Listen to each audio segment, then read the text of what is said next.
Imagina só, lá no coração da Amazônia peruana, por gerações, o pessoal contava a história de um rio que simplesmente ferve. Hoje, a gente vai mergulhar de cabeça nessa lenda que, pasmem, é real, e descobrir os segredos de um lugar onde a água literalmente borbulha. Cair dentro dele é morte certa. Essa frase do geocientista Andrés Russo, olha, não é nenhum exagero. É um aviso bem literal sobre a força da natureza que a gente encontra nesse lugar que é único no mundo. Para o Andrés Russo, tudo começou como uma daquelas histórias de avô, sabe?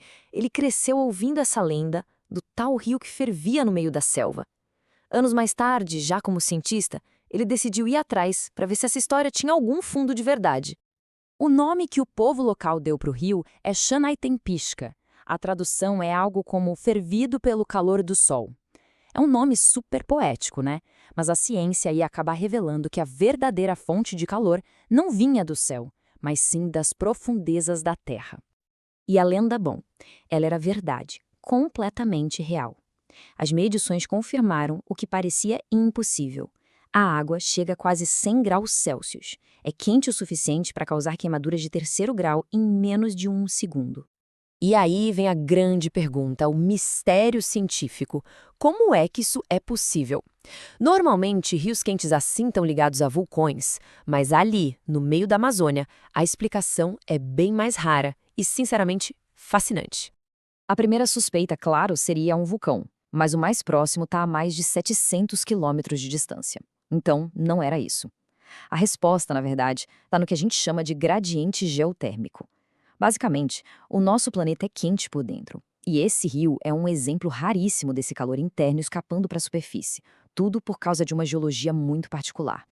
É um ciclo incrível, pensa só. A água da chuva, ou talvez até de geleiras, se infiltra por rachaduras no solo, desce quilômetros e quilômetros para dentro da Terra, onde ela é superaquecida pelo calor do planeta.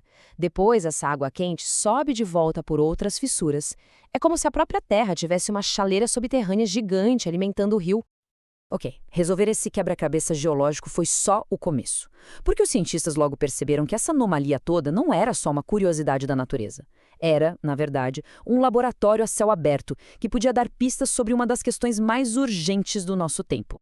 Os pesquisadores se deram conta de que esse ecossistema único oferece um vislumbre, um tanto assustador, mas muito valioso, do que pode acontecer com o resto da Amazônia conforme o planeta continua esquentando.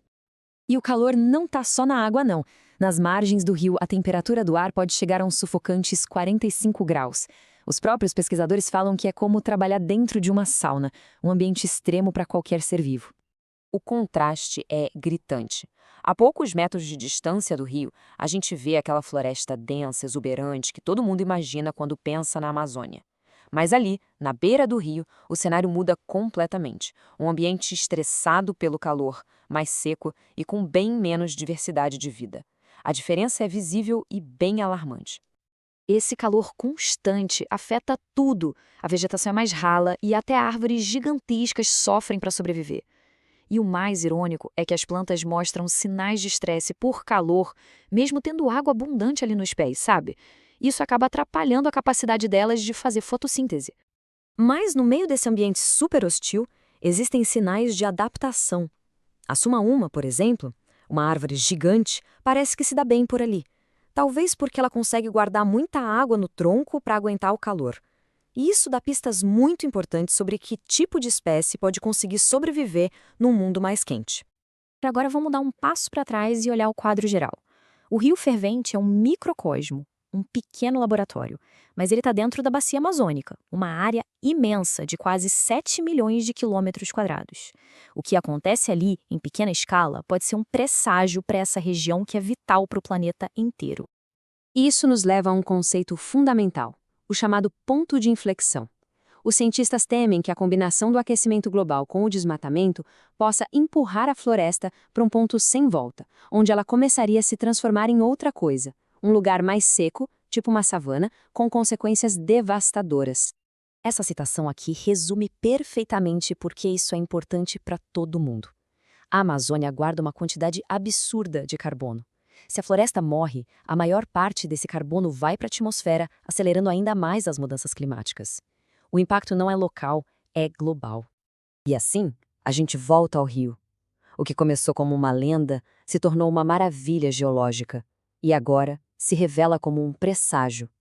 A questão que fica é: esse rio é só uma maravilha da natureza ou é um último aviso para a Amazônia e para todos nós?